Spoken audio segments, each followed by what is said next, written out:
You are listening to the So Now What podcast with Lana Manikowski, episode number 188. So now what? These three words raced through my mind time and time again during my journey through fertility treatments. I tried desperately to have a child, but never was able. I yearned for a community to join that could understand my struggles. I couldn't find one, so I created one with the So Now What podcast. I love that you found us. I am so glad to have you here for another episode of the So Now What podcast. Last week's episode, I had a reproductive endocrinologist on, Dr. Erica Bove, who really was the first person that I've had talking on a podcast episode about what it feels like to be the doctor, for us to get a peek behind the curtain. So if last week's episode with Dr. Bove stirred something in you, you're not alone. A lot of people have been reaching out, talking about how that episode resonated with them. And you told me how healing it was to hear from a fertility doctor who said out loud some of what you've wanted to hear for years. And there is a lot that happens when IVF ends for us, and that feeling of failure that we have as patients, as women, really matters. So many of you have written me things like, I wish my clinic cared that way, or I wish I had a doctor like that. I can't stop thinking about how my doctor never even called when my last visit finished with them. So if you've been carrying an aching in your heart of that question, did they forget about me once I wasn't a billable patient anymore, or once I wasn't a success story for them, this episode is for you, because today we're going to talk about how to ask for what you need from your clinic, maybe your doctor, when treatments are coming to an end, or maybe still in the midst of your treatment. I know a lot of you listen to this podcast who are still in the throes of fertility treatment. Maybe you're at a point in your treatment where you're not sure what is next. You're not sure if you're ready to move forward. And then, of course, people like me who have come to the end of our journey, and we know that our path is not going to include children. So in this week's episode, I want you to know that you can walk away knowing that there is action to take. You can ask for acknowledgement from your clinic and from your doctor. You can give feedback. You can be the one to help create change for the next woman behind you who one day might sit in the seat where you are sitting. So let's first talk about why this conversation matters, because the truth is that no one at your clinic probably meant to disappear on you. Most clinics simply don't have a structure for what happens when treatment ends without a baby. Their systems are fertility clinics. They are built around cycles, around their labs, around getting people pregnant and helping them achieve their path to parenthood. If it's not biologically, maybe through third-party donation, maybe through adoption. But most of them are not structured around what it means to support a woman who walks out of that clinic with empty arms and hearts that are full of grief. So the silence that you may have experienced does not, in my opinion, mean that you are unimportant. It means that the system is incomplete.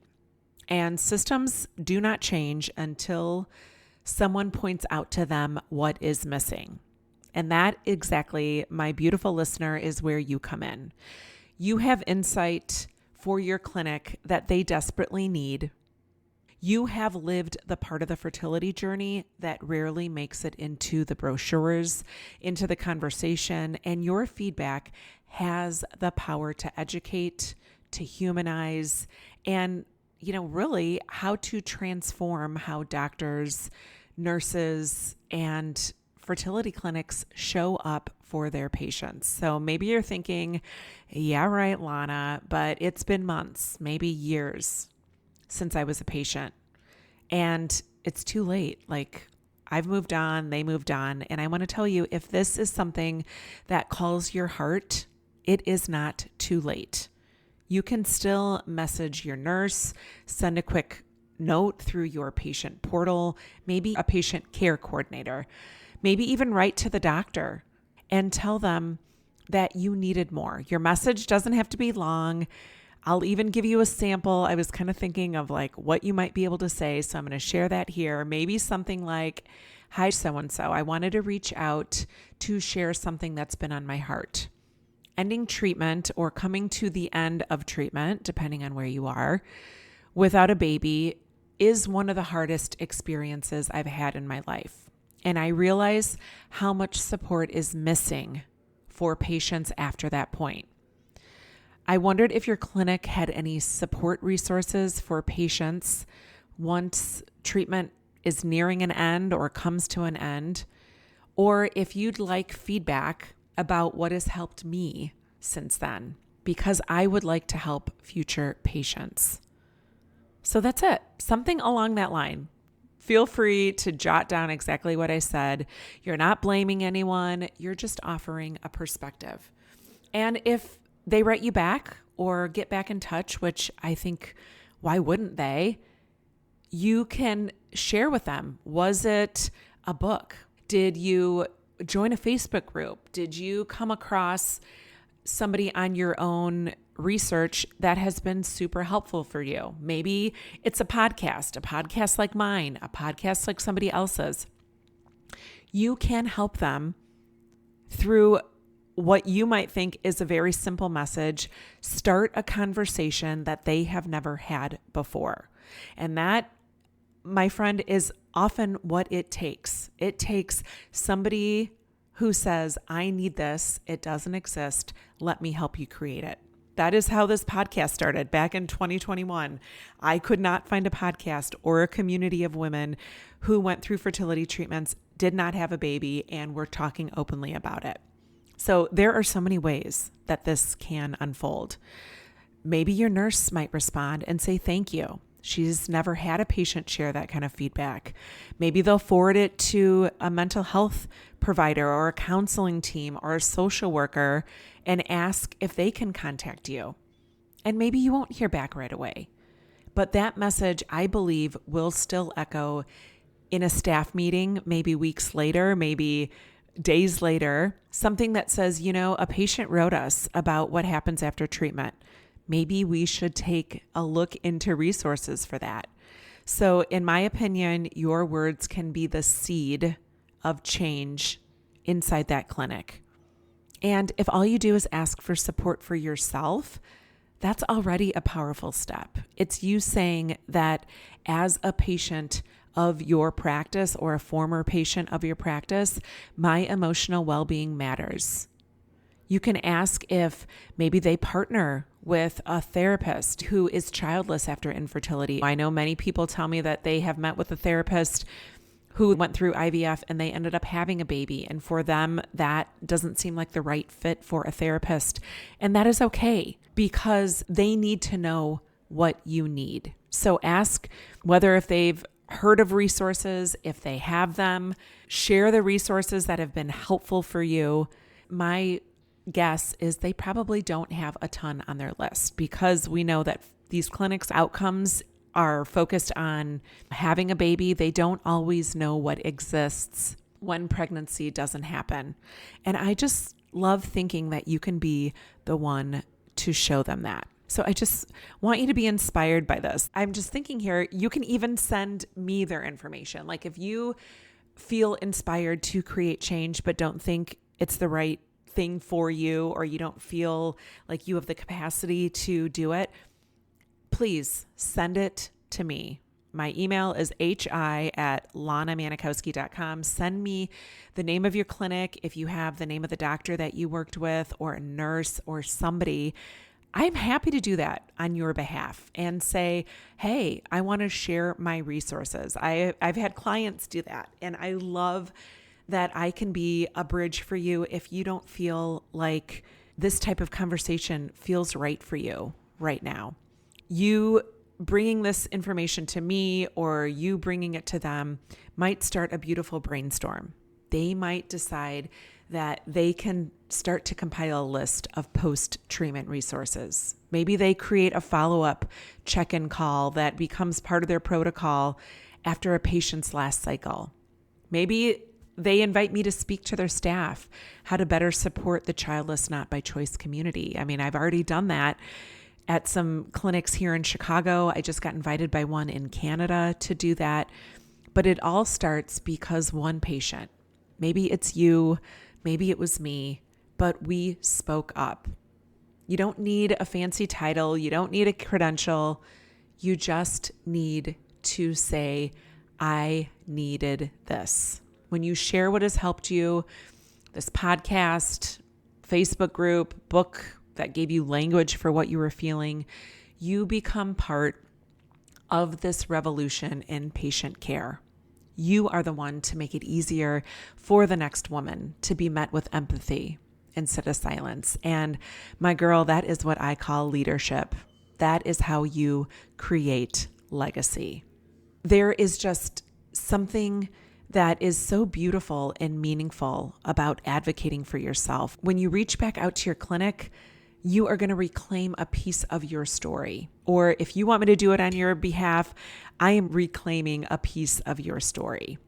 You take an experience that made you feel powerless and turn it into purpose.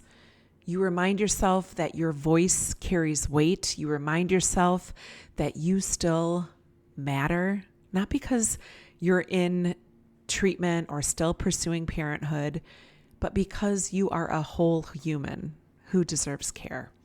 And that shift, that reclaiming your own agency, is where thriving begins. That's exactly the stuff that I teach inside my beautiful 12-week mastermind called Thrive After Infertility.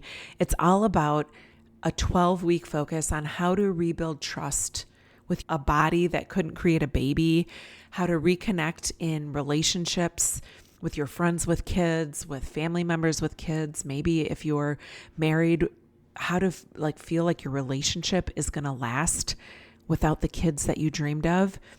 And more so, creating meaning in the years that lie ahead. Because when you start practicing advocacy in little ways like this, you begin to see that you are capable of shaping your future, not just reacting to it.